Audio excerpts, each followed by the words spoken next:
방금 소개받은 박지민이라고 하고요. 여러분들 그 변호사 시험에 관심이 많으실 것 같아서 넥스텐 포함해서 설명드리도록 하겠습니다. 제일 관심 많으신 주가 이제 워싱턴 DC, 주라고 하기엔 좀 그렇지만 그러니까 DC 관심이 많으시고, 또 변리사나 이제 법조직군에 계신 분들은 일리노이주 관심이 있으실 텐데 2028년 2월부터 넥스텐 첫 시행하는 걸로 나와 있습니다.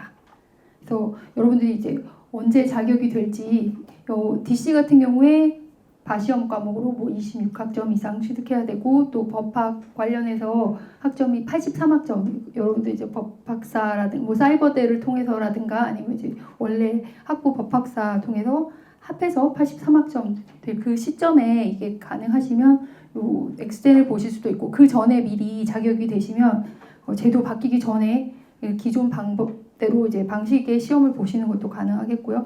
일리노이 같은 경우에도 이제 자격이 되시면 보실 수 있고, 반면에 이제 뉴욕은 2028년 7월부터 가능하다라고 원래 나와 있었는데, 갑자기 캘리포니아가 얼마 전에 자기들도 이거 하겠다라고 이제 본격적으로 하겠다라고 갑자기 얘기를 해서 이제 학생들도 많이 놀랐고 저희도 좀 놀랐습니다.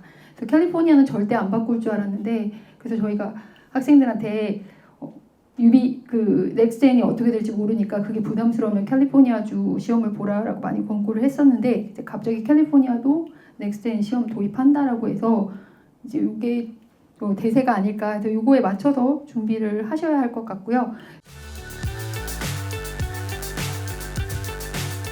보통 시험 준비는 최소 1년은 잡으셔야 되거든요. 그 1년이 지금 이 설명회 듣고 오늘 당장 시작해서 1년 이 기준이 아니라 과목에 익숙해지신 다음에 내가 혼자 공부하는 시간이 최소한 1년 정도 필요한 거기 때문에 여러분들이 이제 그런 수업이나 이런 자격이 안 되셨다라고 한다면 한 2년 이상은 생각하고 준비를 하셔야 될 것 같습니다. 그러니까 혼자 공부하는 시간이 짧게는 6개월, 근데 이 6개월 기준은 사실 풀타임 직장인이 그렇게 준비해서 하는 건 조금 어렵고요. 그러니까 저희가 조기에 합격한 학생들한테 물어봤었어요. 그래서 어느 정도 기간이면 공부를 충분히 했다라고 느꼈냐라고 물어봤을 때 한 1년은 공부하는 걸 생각을 하더라고요. 이 1년은 직장 생활 병행하면서 1년이거든요.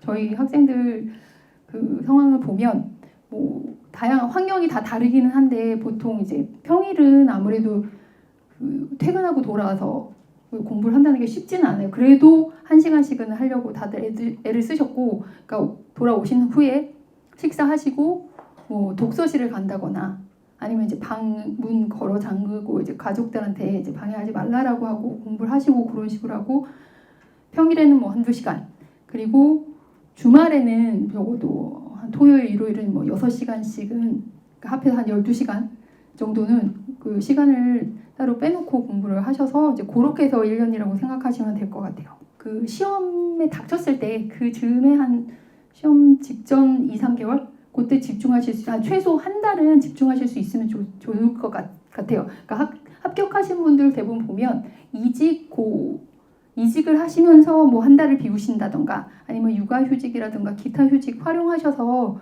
한두 달 비우신 후에 이제 집중해서 공부하셔서 합격하신 분들도 많거든요. 그래서 직장 여건이 그렇게 휴직이라든가 이게 아니면 이직이라든가 이게 여의치 않으시면 그 회사 다니시면서 준비하셔도 합격은 가능한 것으로 보입니다.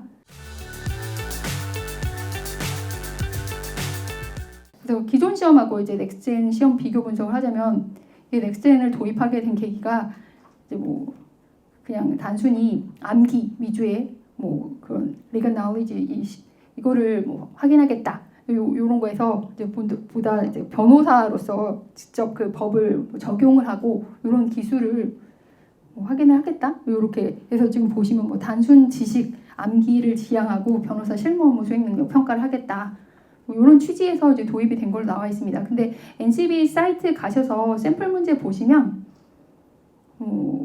이게 기존하고 이제 크게 달라졌다 그런 느낌은 없거든요. 오히려 근데 그 예전의 문제 같은 경우에는 문제 안에 그 이슈 같은 것들을 이제 꼬아가지고 더 문제 파악이 잘 안 돼서 문제를 잘 이해 못해서 이제 함정에 빠지거나 이런 식으로 문제를 많이 냈었는데, 샘플만 나와 있는 걸 봐서는 오히려 그냥 룰만 잘 알고 있으면 오히려 답을 고르기 쉽게끔 되어 있기는 합니다. 근데 이제 샘플만 그런 것이기 때문에 실제로 그 문제들이 다 그럴 거라는 보장은 없기는 해요. 근데 취지는 그렇고요.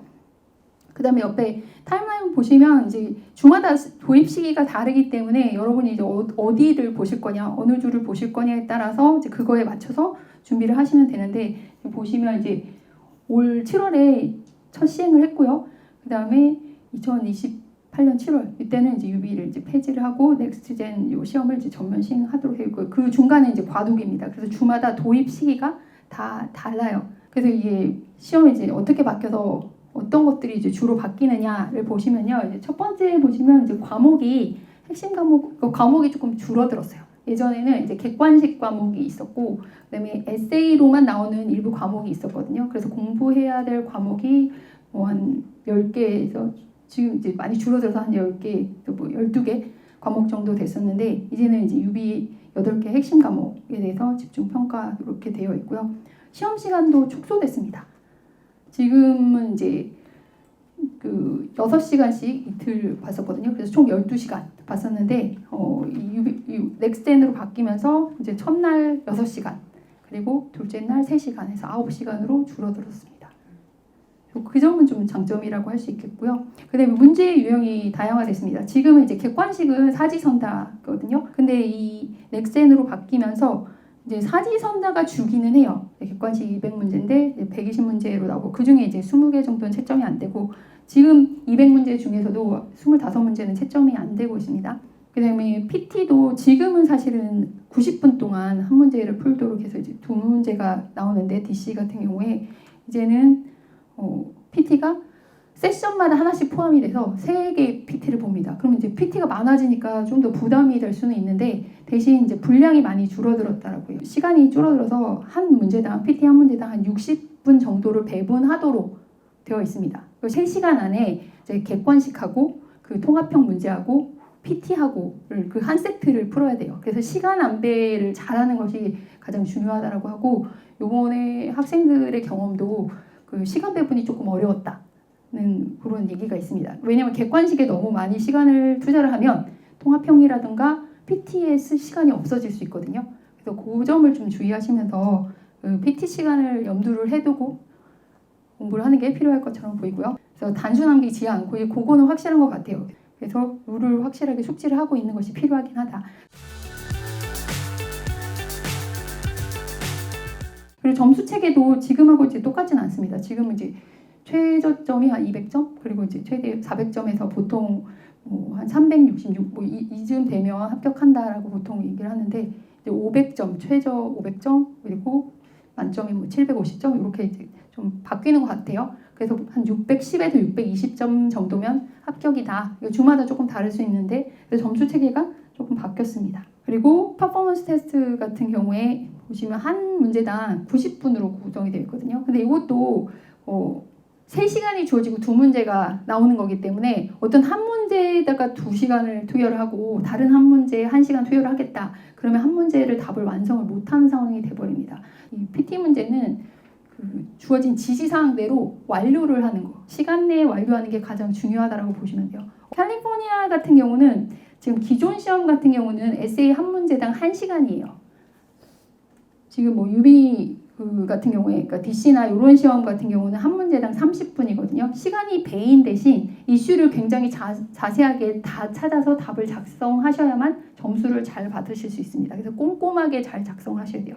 그래서 내가 조금 그러니까 문제를 파악하고 답 작성하는데 시간이 좀 걸린다 그러면 캘리포니아가 유리할 수도 있습니다. 대신 굉장히 상세하게 다 답을 하셔야 돼요. 모든 이슈를 다 찾아내서 그냥 내가 아는 거를 다 쏟아붓는다라고 생각하시면 돼서 조금 아무래도 영어가 편하시면 더 좋을 수도 있습니다. 그거 감안하셔서 캘리포니아 시험을 보실지 DC를 보실지 그런 것들을 선택을 하시면 될 것 같고요.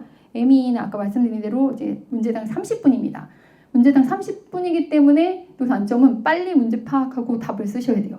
보통 이제 그 모범 답안이라고 NCB 사이트에서 팔기도 하고 그 다음에 그 어떤 바위원회에서는 그 답을 올려놓기도 하거든요. 물론 NCB에서 모범 답안이라고 준 거는 사실 우리들이 작성하기에는 좀 불가능한 답을 올려놓고 거기에도 그렇게 써 있어요. 그래서 이슈 이것도 잘 찾아서 그 30분 동안 어떻게 이걸 썼지 싶을 정도로 잘 쓰도록 이제 그런 훈련을 하셔야 되거든요.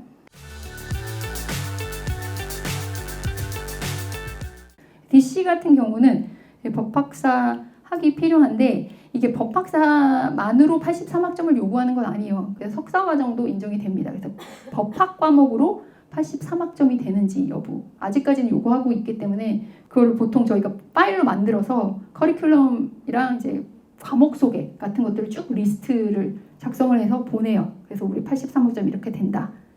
과목 개요라든가 이거를 영어로 번역을 해서 보내면 그쪽에서 이제 된다 안 된다 이거 파악을 해서 83학점 여부 체크를 하는데 이게 안 돼서 시험을 못 보신 분들은 없었어요. 어떻게든지 뭐 따셔서 뭐 이수를 하시거나 이렇게 해서 83학점 만드시는 걸로 알고 있습니다. 하다못해 이제 사이버대라든가 뭐 방통대 다니시는 분들도 졸업을 늦추시면서까지 요거 학점은 챙겨서 꼭 들으시는 걸로 알고 있기 때문에 교양 과목 위주로 듣고 전공은 딱 졸업에 필요한 것만 들었다라고 하시는 분들은 그 추가로 들으셔서 83학점 챙기시기 바랍니다. 그 다음에 이제 DC 같은 경우는 뭐 LLM 학이라든가 이걸 요구를 하진 않아요. 근데 시험 과목으로 26학점 이상 이수할 걸 요구하거든요. 그래서 그 크레딧만 잘 맞추셔서 준비하시면 될 것 같습니다. UB 같은 경우는 이제 시험 과목 변경이 있었고요.